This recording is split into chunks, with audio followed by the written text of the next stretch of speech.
Bonsoir à toutes et à tous, bienvenue dans Libre Ensemble, votre rendez-vous de la laïcité. Étendre le cours de philosophie et citoyenneté à 2 heures obligatoires par semaine au lieu d'1 heure aujourd'hui dans l'enseignement officiel, c'est l'objet des discussions d'un groupe de travail mis en place au sein du Parlement de la Fédération Wallonie-Bruxelles. Groupe de travail qui a auditionné pendant plusieurs semaines différents acteurs de l'enseignement.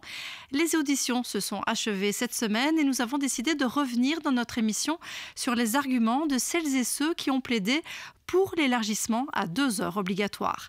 Un impératif si on veut affronter les enjeux d'avenir tels que le vivre ensemble, l'égalité, la lutte contre les replis identitaires, contre l'extrême droite ou encore la désinformation. Libre Ensemble, Vinciane Colson, Jacques Nizan. Et nous avons le plaisir de recevoir donc 3 invités ce soir pour en parler. Déjà, bonsoir à tous les 3. Tout d'abord, Véronique Dethier, vous êtes chargée de mission à la FAPEO, la Fédération des associations de parents de l'enseignement officiel. Joseph Thonon, président de la CGSP Enseignement. Et Benoît van der Merchen, secrétaire général du Centre d'action laïque. Vous avez été tous les 3 auditionnés donc, par cette commission parlementaire qui réunit tous les partis, majorité comme opposition. Et j'ai envie de commencer par vous, Benoît van der Merchen, parce que vous avez été auditionné cette semaine. Alors, le cours de philosophie de citoyenneté a été mis en place en 2016 dans l'enseignement fondamental, en 2017 dans l'enseignement secondaire officiel.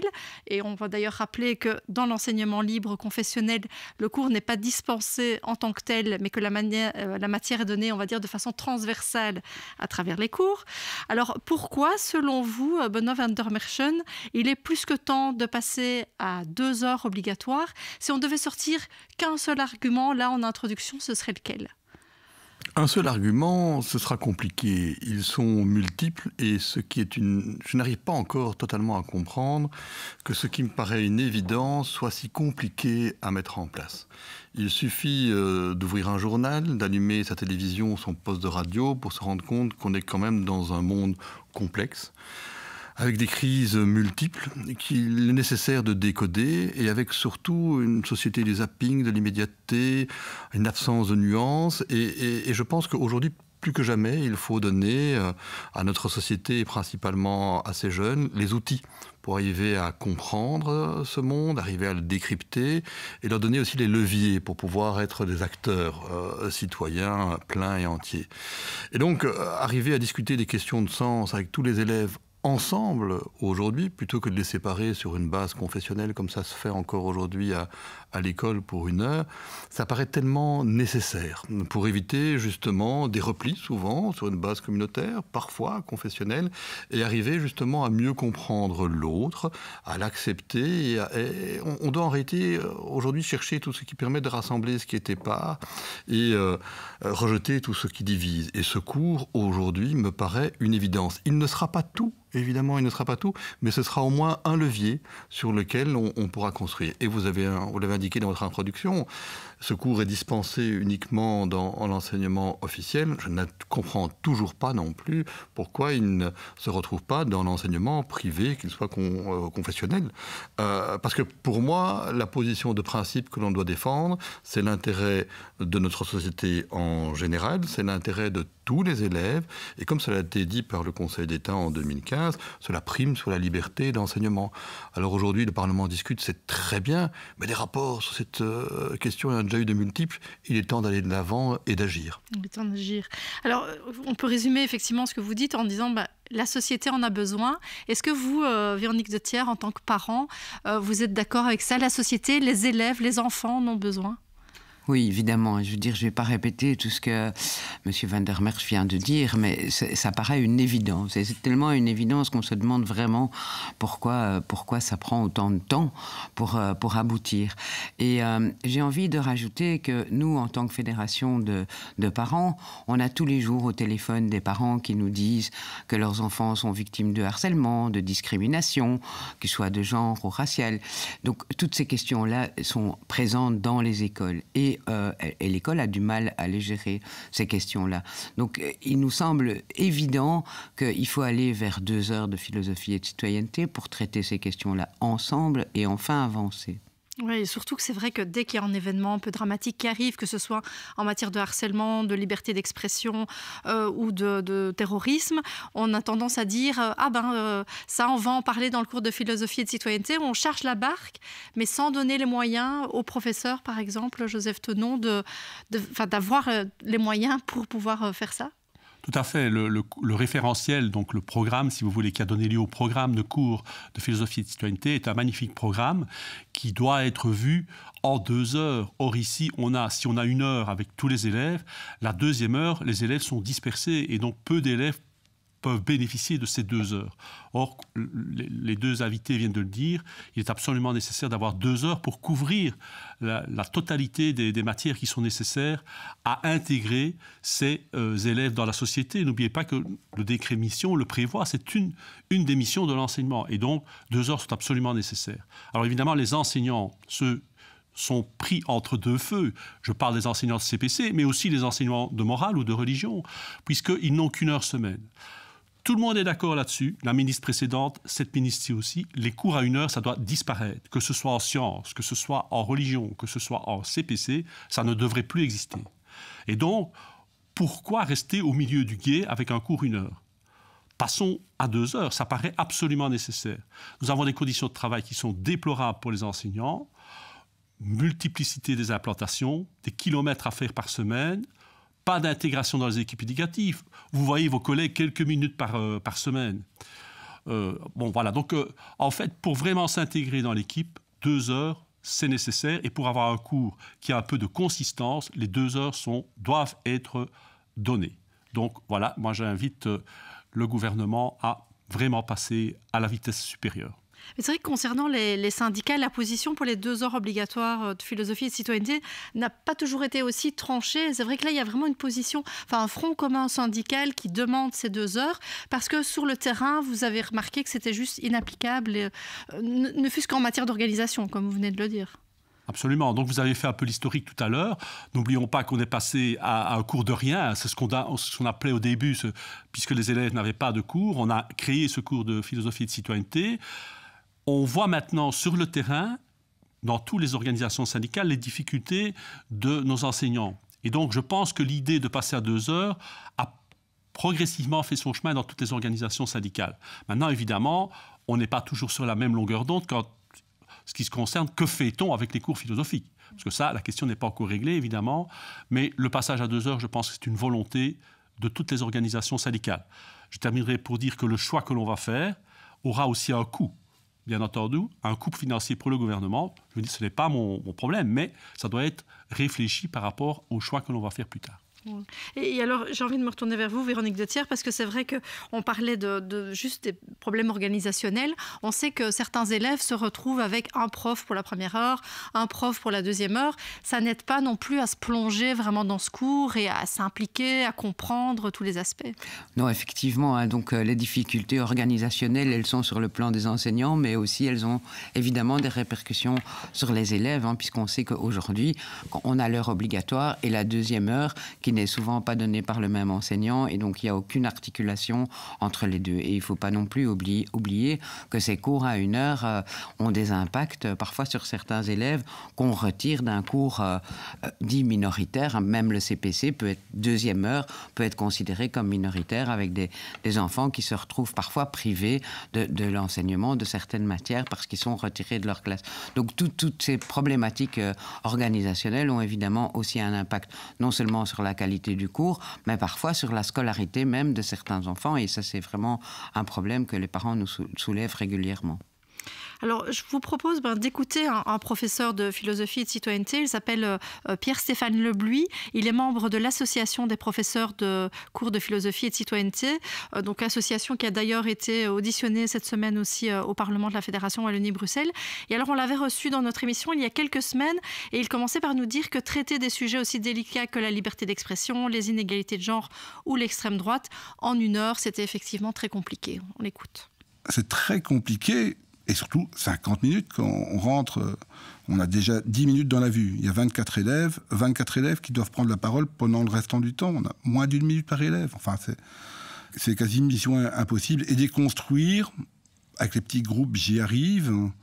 j'arrive à les conscientiser, mais sur un laps de temps qui va de court à moyen. Sur le long terme, la notion apprise dans ce cadre de débat s'étiole au fur et à mesure que le temps passe. Donc il faut y revenir. Alors y revenir, c'est prendre encore du temps sur un autre sujet éventuel pour essayer de reconstruire ce qu'on avait fait. Donc j'espère qu'ils vont avancer sur ces 2 heures de philosophie de citoyenneté. Franchement, je ne comprends pas que l'on puisse continuer à tergiverser sur ce sujet et que l'on mette autant de temps à se décider. Je ne comprends pas. C'est un peu hypocrite de ma part. Je ne comprends pas. Oui, je sais pourquoi on avance difficilement. Parce que derrière, il y a l'électorat et on joue là aussi une partition qui est très compliquée. Mais néanmoins, ils représentent l'avenir. Leur position va représenter l'avenir de l'enseignement et l'avenir de cette jeunesse. S'ils veulent une jeunesse qui soit capable d'avoir un minimum de sens critique, ils ne peuvent pas faire autrement. Je veux dire, c'est quand même, on vit une situation assez particulière. On a dans nos grilles des cours d'éducation physique, très bien, 2 heures. 2 heures d'éducation physique au minimum, parfois 3, ça dépend un peu des grilles. Et en philosophie et penser, on accorde 1 heure à penser, à réfléchir par soi-même. 2 heures d'un côté de sport, mais penser... Alors, pas penser, c'est ça qu'il faut. Mais c'est complètement dingue. Enfin, j'espère que ces hommes et ces femmes politiques, ces mandataires politiques, de tout parti, quel qu'il soit, prendront toute la mesure de l'enjeu qui est là devant eux. Alors, Benoît van der Merchant, peut-être une réaction par rapport à ça. Est-ce que vous avez le sentiment que les hommes et les femmes politiques ont pris toute la mesure de l'enjeu ? C'est un dossier qui est normalement, comme on a pu déjà le dire, simple, évident, et pour lequel, effectivement, il y a une réticence politique que l'on sent pour s'investir là-dedans. Pour rappel, il n'a évolué que parce qu'il y a eu une décision de la Cour constitutionnelle. Sans ça, ça n'aurait toujours pas avancé. Je ne sais pas si c'est le spectre de la guerre scolaire qu'on agite à gauche et à droite, si c'est le poids de tel ou tel lobby qui joue encore, mais il y a là quand même une dynamique à courte vue qui, quelque part, reste décevante. Et comme je vous l'ai dit, des rapports parlementaires, puisqu'il y a un travail parlementaire qui se fait, il y en a déjà eu tout plein. Ici, tout le monde attend autre chose. Joseph Thonon a utilisé la formule d'être au milieu du gué. C'est un petit peu ça. On a le sentiment d'une solution tellement belgo-belge. Je fais un pas, je reste au milieu du gué. Je peux dire à certains, vous voyez, j'ai avancé. Et à d'autres, vous pouvez dire, vous voyez, je n'ai pas tout à fait tout abandonné. Mais aujourd'hui, plusieurs années après, ça marque toutes ses limites. Il n'y a personne dans tous ceux qui ont pu être entendus au Parlement, même ceux qui souhaiteraient un maintien des cours de religion ou un retour en arrière. Il n'y a personne qui est content de la situation actuelle. Tout le monde sait que c'est intenable, à la fois sur le plan pédagogique et également sur le plan organisationnel. Et tout le monde sait que ça va être encore plus intenable dans les années qui viennent. Au niveau fédéral, il y a quand même une proposition pour la reconnaissance d'une conviction en plus, les bouddhistes. On parle bientôt des hindouistes. On se dit, tiens, on va en ajouter comme ça encore une couche. On va encore complexifier dans l'offre de ce que l'on peut permettre. Il y a également 2 familles politiques au gouvernement de la Fédération Wallonie-Bruxelles qui, au niveau fédéral, parlent de permettre le droit de vote dès l'âge de 16 ans. Alors forcément, si on permet à un jeune en secondaire de pouvoir voter autant qu'il soit formé, donc tout pousse à aller de l'avant. Il faut juste, pour reprendre une formule célèbre d'un ancien Premier ministre, 5 minutes de courage politique, mais là, nous, on peut, de là où on est, alerter, insister, rationnellement, mettre les éléments en avant, mais les clés, évidemment, c'est au Parlement, et c'est toute la noblesse, justement, de la politique. C'est là que les solutions doivent être imaginées, mais sans tarder. Joseph Thonon, une question, évidemment, qui se pose, c'est qu'est-ce qu'on fait du coup des cours de religion et des cours de morale ? Vous, en tant que syndicat qui représentez aussi ces professeurs de religion et de morale, quelle est votre position là-dessus ? Il est bien entendu qu'on ne peut pas oublier nos enseignants de morale, par exemple, puisque ici on est au Centre d'action laïque. Lorsqu'on est passé de 2 heures de morale à 1 heure de morale, on a prévu des mesures transitoires qui ont permis le maintien de l'emploi. Donc, pourquoi ne pas faire la même chose? Donc, ce qui a été fait une fois peut être fait une deuxième fois. Pour qu'on puisse le faire, il faut évidemment conserver 1 heure de morale ou de religion facultative, en tout cas ça c'est mon souhait, qu'elle soit facultative, pour permettre quand même un maintien de l'emploi, du moins pendant un certain temps. Hein, voilà. Donc voilà, moi c'est ma position en tant que CGSP enseignement, mais je pense que c'est tout à fait faisable. Encore une fois, on l'a fait, donc on peut le refaire. Voilà. Mais il faut ne pas oublier ces professeurs de morale. Maintenant, une dernière chose, ces enseignants, morale et religion, ont eu l'occasion, lors du passage de 1 heure à 2 heures, de suivre le certificat de CPC. Bon, certains ne l'ont pas fait. On a prolongé d'1 an l'occasion pour eux de le faire. J'espère qu'ils vont s'y précipiter pour ceux qui ne l'ont pas fait, pour pouvoir se réorienter vers le cours de CPC. Donc, il y en a qui ont fait ce choix de rester dans le cours de religion ou de morale. Je dirais, ça, c'est un choix malheureux. Il faut qu'ils assument alors ce choix. Par contre, il peut exister des gens qui n'ont pas pu faire ce choix parce qu'ils sont en fin de carrière, parce que pour d'autres raisons, pour multiples raisons. Donc, cela, il faudra quand même prévoir des mesures transitoires. Quand on regarde les chiffres, on voit que pour le moment, seuls 15% des élèves de primaire et 17% des élèves du secondaire optent pour la 2e heure de CPC.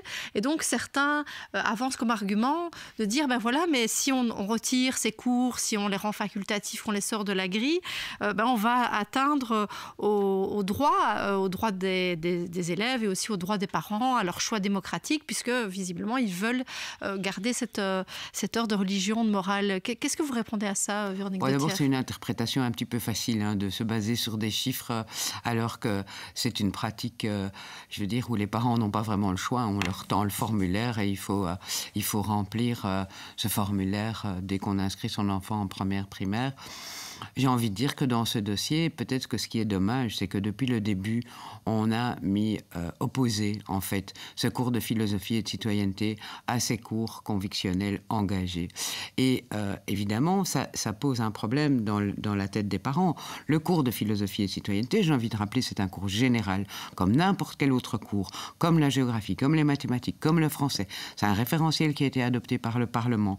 Donc, pour le moment, la situation est incompréhensible pour les parents, puisque ce qu'on leur propose, c'est quelque part de faire un 7e choix, pas convictionnel, mais quand même on le met sur le même pied. Or, ça n'est pas ça. Et je pense qu'il faut sortir de cette logique-là. Donc, il y a un formulaire qui a été légèrement modifié cette année, et c'est une bonne chose, mais il faut aller plus loin. Je veux dire, les 2 heures, c'est dans la grille horaire commune qui s'impose à tous. Et si les parents souhaitent faire un choix il faut respecter la Constitution qui prévoit bien d'offrir. Et donc, il faut offrir un cours si les parents le souhaitent et le demandent. C'est à la demande des parents. Et on verra à ce moment-là si on a un problème par rapport au fait qu'on n'offrirait pas ce choix aux parents. Mais je ne pense pas parce que j'ai envie de dire quand même qu'il y a de nombreux parents qui nous interpellent et qui nous signalent notamment que ces cours, ils n'y accordent pas grande importance. Et ça, c'est fort dommage aussi, puisque ce cours de philosophie et de citoyenneté, c'est un socle commun, un socle de base qui doit remplir les objectifs du décret mission. Et donc, pour le moment, aujourd'hui, les parents, et comme les élèves d'ailleurs, ils n'accordent aucune importance à ce cours. Et c'est dramatique. Je veux dire, si vous demandez aux parents, quand ils vont à la visite des parents, quel professeur ils vont voir le professeur de mathématiques, le professeur de français, pas le professeur de religion, de morale ou de philosophie et de citoyenneté. Pourtant, l'enjeu, il est là. Et vous parliez de la Constitution, mais c'est vrai qu'on sait que l'article 24 de la Constitution dit que les écoles doivent offrir jusqu'à la fin de l'obligation scolaire le choix entre l'enseignement d'une des religions reconnues et celui de la morale non confessionnelle. Comment on fait alors pour contourner, on va dire, cet article 24, Benoît van der Merchelen? D'abord, peut-être une petite réflexion complémentaire par rapport aux chiffres de fréquentation. Je pense que la manière dont le cours a été créé, c'était il y a très peu de temps. Le temps est une construction, justement. Et donc, il faut voir les choses, à mon avis, à plus long terme. Quand on commence avec un cours qu'on présente comme un cours de rien, c'est difficile de mobiliser. Hein. Il y a de cela 1 an, je me retrouve à l'école pour ma fille et on a la présentation du corps professoral par la directrice et elle présente le professeur du cours de rien dans une école communale de Bruxelles. Toujours aujourd'hui. C'était il y a 1 an. Et donc là, vraiment, gloups, on se dit, mais à quoi on joue, quoi, hein. Donc évidemment, c'est pas en tout cas la dynamique la plus enthousiasmante, mais le contenu de ce cours, les vertus qui s'en dégagent, je pense qu'à terme, ça va forcément mener à un autre taux de fréquentation. Pour ce qui est de l'article 24 de la Constitution, là, je pense qu'il faut être très clair. Il n'y a personne comme parti politique dans ces programmes avant les élections de 2019 qui demande de le modifier. Il n'est pas soumis à révision. Donc l'offre des cours de religion pour qui en fait la demande, elle sera toujours là. Les modalités, la forme, ça c'est autre chose. Le Parlement attend, je pense, l'avis de constitutionnalistes, mais j'ai envie de dire, le choix, il a déjà été fait par le politique. Il y a de cela quelque temps, le gouvernement fédéral, le Parlement fédéral a adopté une législation qui abaisse l'âge de l'obligation scolaire de 6 à 5 ans. Ce qui veut dire qu'à partir de 5 ans, il y a un cours de religion et de morale et 1 heure de philo de citoyenneté pour le gamin, puisque c'est dans le gamin ou la gamine, puisque c'est dans le programme. Il se fait que tout le monde n'a pas le bénéfice de ce cours, il n'est pas organisé pour tous, donc de facto, les autorités de la Fédération Wallonie-Bruxelles ont reconnu que les cours de religion et de morale pouvaient être facultatifs, point barre. Donc un peu d'imagination. Je pense que le véritable problème que l'on a avec différents partis politiques qui sont un petit peu frileux, c'est qu'on liste tous les problèmes qui vont se poser. Alors que ces problèmes, ce sont juste des questions qui nous imposent de nous réinventer. Et moi, de là où je suis, c'est peut-être un petit peu simple, mais de la part des politiques, j'attends pas le mur de lamentation, j'attends des solutions. Et c'est vrai que, par exemple, ces travaux, on voit qu'ils ont lieu à huis clos. Est-ce que c'est le signe aussi que c'est un sujet particulièrement tendu, particulièrement compliqué ? Enfin, comment est-ce que vous analysez le fait que tous ces travaux de cette commission ont lieu à huis clos ? On doit demander de le respecter, en tout cas. En tout cas, oui, effectivement, on nous a demandé de respecter le huis clos. Hein, donc on ne pourra pas savoir ce qu'ils vous ont posé comme question. Vous ne pourrez pas savoir. Donc on est tenu au huis clos et à respecter le principe du huis clos. Oui, je pense que ce n'est pas un dossier simple et donc le huis clos a été préféré. Donc voilà, ça c'est le choix des politiques et ils ont toute la légitimité de faire ce genre de choix. Alors, on parlait tout à l'heure de l'enseignement libre confessionnel. Le Centre d'action laïque a mené une enquête il y a quelques semaines auprès de plus de 300 professeurs du réseau libre et officiel. Et près de 80% d'entre eux se montraient positifs à l'égard d'un cours de philosophie et de citoyenneté de 2 heures. Et même dans le réseau libre confessionnel. C'est-à-dire que 36% des répondants dans le réseau libre confessionnel disaient qu'ils estimaient que ces 2 heures étaient indispensables et 38% disaient que c'était intéressant. Donc ça veut dire que même dans le réseau libre confessionnel, on se rend compte de l'importance de ce cours. Moi, ça ne m'étonne pas. Les résultats ne m'étonnent pas. Et quand on discute avec le patron du CEGEC, à demi-mot, il reconnaît peut-être qu'il a fait une erreur en n'introduisant pas le cours de philosophie et de citoyenneté. Maintenant, ça va être compliqué de revenir en arrière. Et je ne sais pas, techniquement, à moins qu'on lui impose les 2 heures de philosophie et de citoyenneté. Parce qu'après tout, on l'a dit plusieurs fois aujourd'hui, c'est un cours comme le cours de maths ou comme le cours de français. Alors pourquoi l'enseignement privé catholique ne l'organise-t-il pas, hein ? Voilà, la question, elle est là. Mais je pense qu'il faudra une volonté politique, on l'a dit plusieurs fois aussi aujourd'hui, pour imposer ça au libre. Ce sera compliqué. Mais allons-y par étapes. Ici, on est déjà dans la volonté d'avoir 2 heures dans l'officiel. Je pense que ce serait déjà très bien. Mais quand on aura ces 2 heures dans l'officiel, il faudra effectivement essayer de convaincre l'enseignement catholique de passer aussi à 2 heures de cours de philosophie et de citoyenneté. Alors, on sait que le programme de ce cours, le référentiel de ce cours est très ambitieux. Il y a beaucoup de thèmes qui sont censés être traités. Et là, dans les discussions, on sait aussi que certains partis voudraient réintroduire un peu plus d'interconvictionnel. Est-ce que ce sera peut-être un enjeu aussi à l'avenir pour ce cours ?